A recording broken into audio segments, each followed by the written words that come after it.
বাজার থেকে শাপলা নিয়ে এসেছি। দেখো আজকে এই শাপলাটা চিংড়ি মাছ দিয়ে রান্না করব। শাপলাটা এবার কেটে নিচ্ছি। আমার কাটা হয়ে গেছে। এবার কড়াই বসাবো। কড়াইতে তেল দিয়ে এতে শুকনো লঙ্কা আর সর্ষে দিয়ে দেবো। একটু ভাজা ভাজা হয়ে গেলে এবার চিংড়ি মাছটা এর মধ্যে, চিংড়ি মাছটা একটু নাড়িয়ে চাড়িয়ে ভাজা ভাজা হয়ে গেলে এর মধ্যে শাপলাটা দিয়ে দেবো। এইবার শাপলাটা একটু নাড়িয়ে চাড়িয়ে নেব।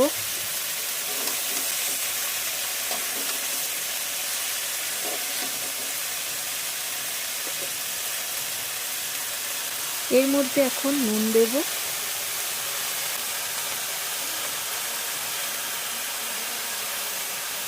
আর সামান্য পরিমাণ হলুদ।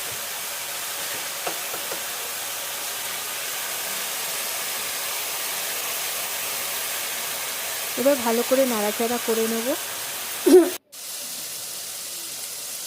দেখো আমার শাপলা থেকে জল অনেকটাই টেনে গেছে। এখন আর শাপলাতে জল নেই। আমার শাপলা ভাজাটা হয়েই গেছে।